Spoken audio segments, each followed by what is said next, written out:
but Beethoven couldn't write a fugue to save his own life. At least that's what David Anderson 215 says, a comment to a recent video I did about Beethoven Opus 101.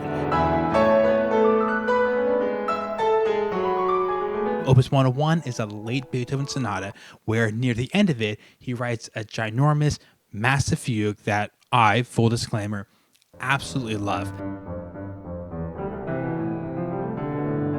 I see this comment made often about Beethoven or maybe later composers, romantic composers, when it comes to their ability to write fugues. They're often kind of judged against the standard, and rightly so, like Bach, like how good of a job they do writing fugues compared to Bach. But I recently have gained even more knowledge about fugues by doing a recent video about J.S. Bach and his 24 preludes and fugues from the first book.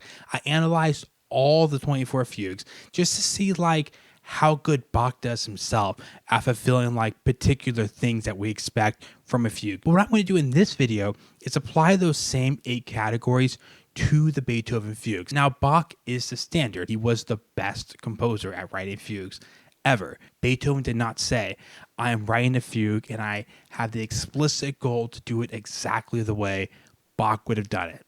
Right? So just keep that in mind as we go along. I'm not necessarily saying that when Beethoven deviates from Bach, it's necessarily wrong or a mistake or he did something wrong. It's just we're looking at when does he deviate from what we expect from a fugue. First category is going to be number of voices. When you look at Bach's fugues, you come to expect 3 or 4 voice fugues. Now, there are exceptions. In the first book, actually, there are 2 fugues, there are 5 voices, and there's a 2-voice fugue. But that means 21 of the 24 fugues are 3 or 4 voice. And Beethoven follows that in Opus 101. This is a 4-voice fugue. We're going to hit these first couple categories pretty quickly here because I think they're fairly straightforward. So the next category is the voices need to enter one at a time. When you see a fugue, and again, if this doesn't make complete sense, I explain more in my video. I did it specifically about Bach. But when you see a fugue, we expect the voices to come in one at a time. And Beethoven does that in 101. We get this all by itself. And then eventually we get second voice. You hear 2 notes at the same time now? This goes on for a little bit, then eventually we get.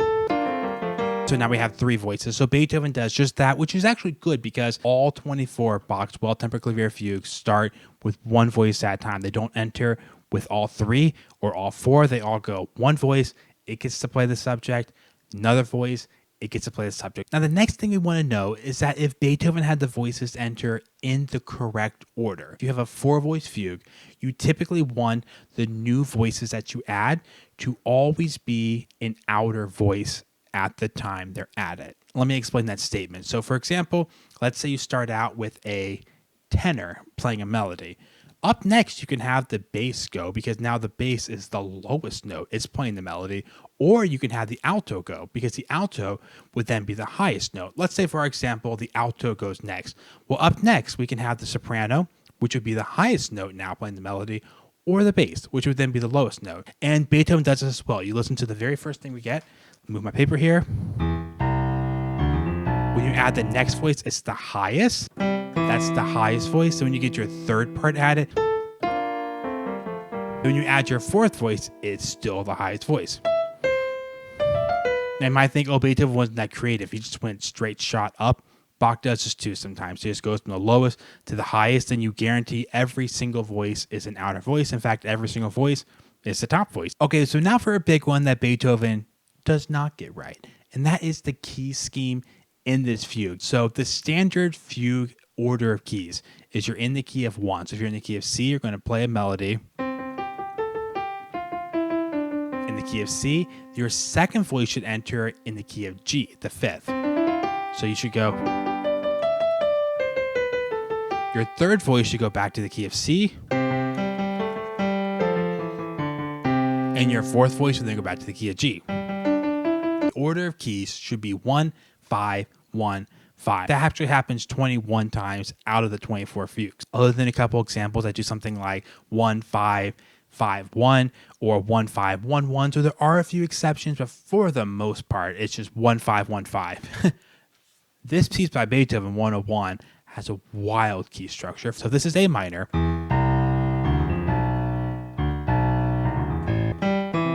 We're in the key of C. So this would be start on an E. Now we're starting on a G. So we went up a third. So we have 1 and we have 3. And then we go up a second. So far we've gone up a third and then up a second. So we started on E. The first one started on E. The second one started on G. Then we started on A. So we're like, well, what are we going to do next? We have 1, 3, 4. Then Beethoven goes, well, I know I need to get back to the original, so let's do it now. Okay, so not so chopped up. We start out in the key of A. I'm going to change the octave so you can hear it better. Up a third. Up a second. Then just up a fifth to get back to the beginning. Now this is weird and also blatantly wrong. The key of 1, the key of 3, the key of 4, the key of 1 again. I'm kind of at the camp that Beethoven knew it was wrong. I don't think Beethoven later in his life was trying to write a fugue and was like, I just can't figure out what Bach did with the key scheme here. 1, 5, 1, 5. I mean, again, they're very straightforward. 1, 5, 1, 5. And again, all the Bach exceptions in the first book of the Well-Tempered Clavier are 1, 5, 1, 5 or 1, 5, 1, 1 or 1, 5, 5, 1. He does something wiggling back on the 1s and the 5s. And so I don't think this is an accident that Beethoven goes 1, 3, 4, 1. It does make it really weird though. It makes the exposition maybe a little more chordal feeling because you're feeling the chord progression moving up.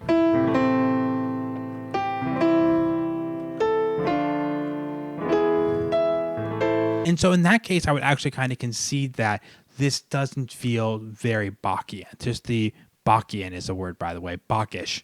It doesn't feel very much like you're listening to a Bach fugue at this moment because, again, he did the key scheme so different, so abnormal. Again, I think he knew the right one. I think he's trying to be creative, trying to expound on the fugue. Now, again, am I saying it's bad? No, it's really cool. I think it's awesome, especially the way he starts out so deep. And it works its way up to, and then it's super cool. I'm not saying it's bad. I'm just saying this is an area where it is pretty different. Often composers will write a little extra time between the second and third voices. You do the first voice enters, the second voice enters, and then we have a little extra time, and then the third voice enters. So first, second with no pause, and then a little pause before the third. The reason is you alternate the key of 1. You go to the key of 5, you don't want to keep going up by fifths and go to the key of major 2, like in the key of C, then you go to G, then your subject takes you to the key of D, then you're in the key of A. And so instead of wrapping around forever, composers have to go C, key of G, and then transpose it, do something to get back to the key of C. Well, because Beethoven's key scheme is so weird, he doesn't need to do that. He doesn't need to add time to get back to the original because he's not going back to the original. He's going 1 to 3 to 4, and then he throws extra time in to play that E7 chord for like a measure before he goes back to the 1, because again, his order is 1, 3, 4, 1. And so he needs 1, 3, 4, throw a 5 chord in here, 1.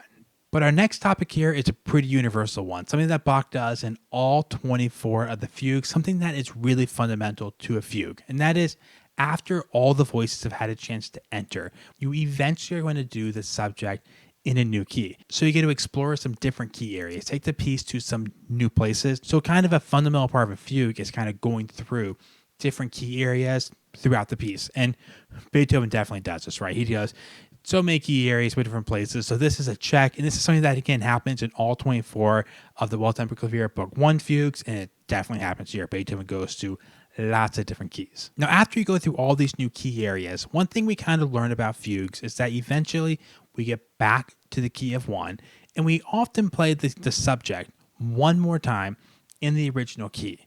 However, I kind of found from my research that it's not as common as we think. Bach does it about 2/3 of the times. He makes it back to the original, and then near the end, he does one final statement. However, even though Bach only does it 2/3 of the time, Beethoven does it here. He kind of has one final statement of the subject, in the original key.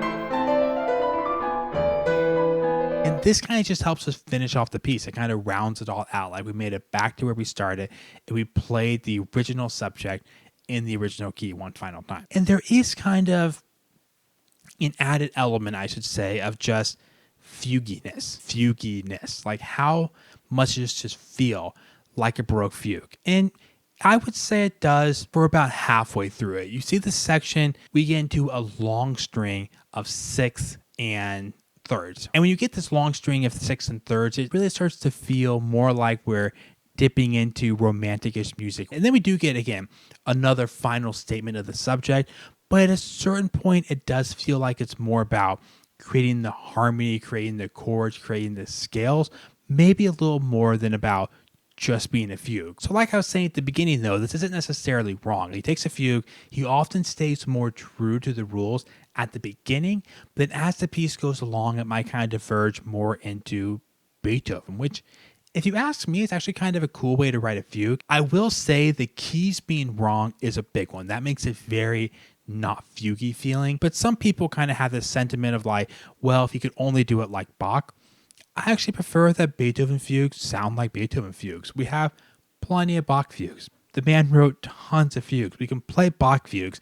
It's cool for me to see how these later composers like Beethoven will take the idea of the fugue, some of the concepts, keep some things, not keep other things, and then kind of incorporate it into his own style. In this piece in particular, at the end of the fugue, it crashes back into the main melody of the piece he was playing before the fugue started. So I hope you enjoyed looking at one of my favorite pieces, Beethoven Opus 101, kind of a different lens, like how good or how did Beethoven use the Baroque fugue in his own style. Thanks for watching the video. If you get a chance, subscribe to the channel, like the video, share it with some friends. That's the best thing you can do if you want to know how to help grow the channel. Some people ask that from time to time. How do I help you grow the channel?